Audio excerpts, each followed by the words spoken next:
on Clearing the Clutter Inside and Out, we're talking about accessing your intuition. Have you heard a little voice and ignored it and gotten in trouble? Did you get confused whether or not it is your intuition or ego? Would you like to access your intuition to support you in achieving your goals? Let's continue our month as we focus on getting clear this year in 2017.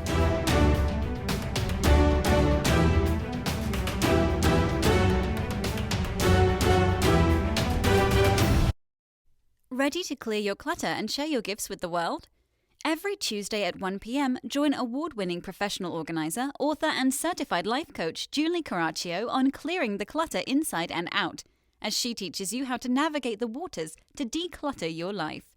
Julie Coraccio destroys the box and examines clutter in all areas: physical, mental, emotional, spiritual, energetic, relationships, health, finances, and more. We all have our intuition, our gut feelings, instincts, whatever you're comfortable calling it. Many times we disregard it. It's there to support us and help us. If you're not comfortable relying on your intuition, we're going to give you ways to start accessing that magical knowledge. Years ago, I don't even know if I could articulate what my intuition was. Then a few big things happened. I was in Hawaii visiting a friend, and I was on the beach by myself, and I had kind of isolated myself because I just wanted to be alone, and I'd been skinny dipping, having fun in the ocean, and was away from a lot of people.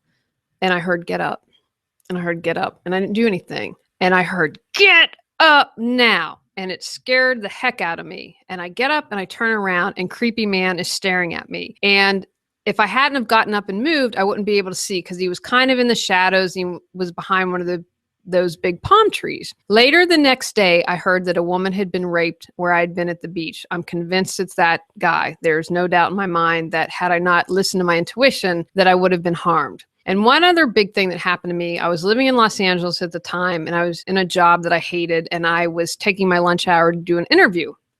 And I was driving on the freeway, and if you've ever been in LA, it's just, freeway is just tons of cars, traffic's awful. I heard, "Get over now." And I moved in the next lane. I didn't stop to analyze and question, which I've done in the past. And the car behind me ran into the car that was in that lane. So if I'd stayed in that lane, not only would I had been in a car accident and had to deal with that drama, I would have missed the job interview. Even after these two incidents, I continued to go to psychics a lot. I gave my power away. Now, don't get me wrong. I believe there are a lot of good psychics and intuitive counselors out there. And I also believe we have the wisdom within and will always know what's best for us. Everyone is colored by his or her life experiences and perceptions. I always tell my clients that they know best, and it's my job to support them in finding the wisdom within. It is my hope that you learn to hone your intuition, and it saves you a bunch of money instead of going to psychics. First, I'm going to recommend a regular mindfulness or meditation practice. If you've been listening to the podcast for a while, this shouldn't surprise you. The more you can clear that mental clutter, the easier it is to access your intuition. Check the archives for an episode on meditation. I also have lots of suggestions on mindfulness practice that are sprinkled throughout all the podcast.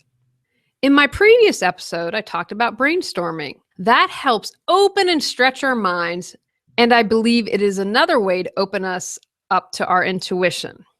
I have also been shaking things up and doing things differently to be open. For example, instead of working in my office, I've been downstairs at the kitchen table or on a warm day on the deck, just hoping to shake things up and get my mind stretched and thinking in a new way. Getting started. Block off time on your calendar to practice accessing your intuition. Look at it as something fun, not as another thing you have to do. I don't think it helps you if you feel it as a to-do. Let's get in a good frame of mind and have fun with it. Create a sacred space. This doesn't have to be a whole room or some fancy setup. I have a chair I regularly meditate in. We have moved the chair around, and it is still where I choose to meditate. It's as if my body knows, okay, time to slow down and meditate when I sit in the chair. I also have an area in my house where I have crystals, sound bowls, and things of that nature. Being in nature is also a great way to connect with your intuition as well. Find what works for you. What do you like to do, or what brings you comfort or peace? Use that as a starting point for exploration. I recommend sitting up so you don't fall asleep. If you are lying down, there is a tendency to do that. I have also found that closing my eyes allows me to focus and helps quiet down my ego so I can connect with my soul. Here are some ways you can connect to your intuition. Journal. Just start writing. Don't censor yourself. Don't stop and read. Just keep writing. You can review that later. Commit to doing 10, 15 minutes, half an hour. Recall a really positive situation. How does your body feel as you think about that? You have some energy swirling in your palms, a tingle in your tummy. Now remember that. Next, recall a negative episode. How did that feel? Do your shoulders hunch forward? Did you feel your tummy drop? Record how you felt with each scenario. Ask a question you are currently looking for guidance. How did your body respond? You can also ask to be shown how something positive or negative feels. Sit quietly with your eyes closed. Okay, energetically, how do you want me to feel this, sense this, see this? Show me positive. Show me negative. Ask for guidance. Sit quietly and then listen. You may not get something right in the moment. It may come to you when you're in the shower, when you're meditating. Be open and pay attention to listen. Before I started my show, Reawaken Your Brilliance, which eventually became my business name, I was like, I can't come up with a show name. And I just kept hitting brick walls. I like the name Thrive, but there were like 5 million things with that name when I'd Google that. So I sat down to meditate. Literally, Reawaken Your Brilliance just dropped right into my brain. I quit meditating, went and Googled nothing. Because I had a regular meditation practice, I asked for guidance, it came.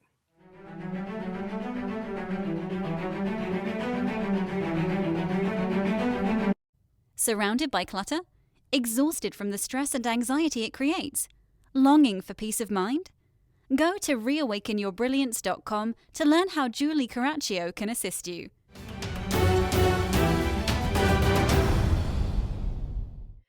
Listen to your dreams.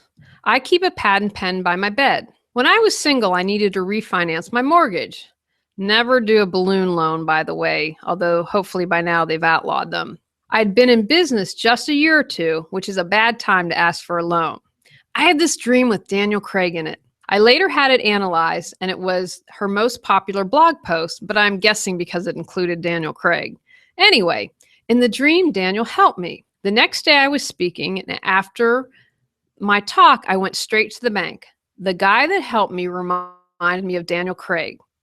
To me, that was a signal, okay, we found the problem to our answers and we're going to get the loan. And even though it was a really difficult time, because remember, it was after the 2008 economy crash, and so it was much more difficult to refi or get a mortgage, I had no problem whatsoever. I had to do an interview about my business. I said, hey, check out the website. You can find out information about me. And it all flowed together and happened. I have found the more I honor my intuition, the more it shows up. I also have a podcast from September 2016 with Margaret Harrell where we talk about how dreams can support you. You can also use a pendulum if you're watching this on YouTube. And if you ever want to watch my podcast, remember they're all on YouTube. You can use a pendulum. You can ask to be shown yes. See how that changed and I do anything, or no. See how that's starting to change? For me, the yes was a straight line and the no became the circle. After you are shown to show yes or no, then ask a question you're seeking guidance for. You could also write yes or no on a piece of paper, or 2 other choices, for instance, green or blue. Put the pendulum over each and see if it stays still or it starts moving. And again, ask your guidance what that means, because it will mean different things to different people. You can get a deck of cards or tarot cards and use them. Most come with directions, although many people teach classes. Think about your question and then pull a card. Anytime I'm in a bookstore or my chiropractor's office, they have a deck of cards. I always pull a card when I'm there. I have found that to be very useful. There's usually a message I need to hear. I also stand up and ask questions with my eyes closed. I believe moving forward is a yes and backwards is a no. Be open because your intuition may be a whisper and very quiet. It can come in a flash. Pay attention. The more you open your mind, the more your intuition will come. Sometimes you may need to get distance on whatever you're trying to access information about. In other words, Obsessively asking or trying to push to make it happen might not get you an answer. Step outside and away and create space to allow your intuition to breathe. Do something that brings you joy or space and let your mind meander. Sometimes your intuition will pop up at the weirdest moments. Honor something just doesn't feel right. Your feelings might be telling you to change direction. Most women will tell you they've met a guy that just makes them feel like they were slimed. Sorry, guys. I'm sure there's something that most men feel about some women as well. We have probably all felt something like that and ignored it. So, once your intuition, instincts, guts helps you and gives you the answers, take action.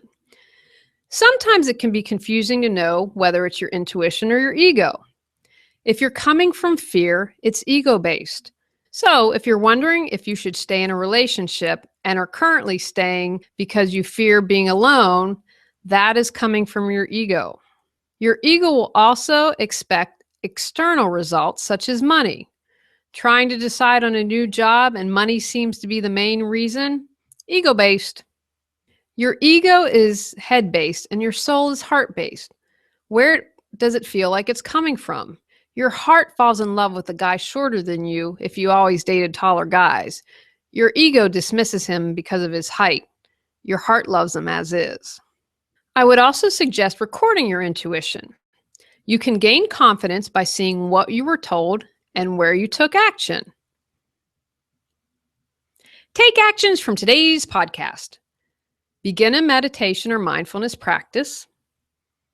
Pick one intuition exercise you would like to try.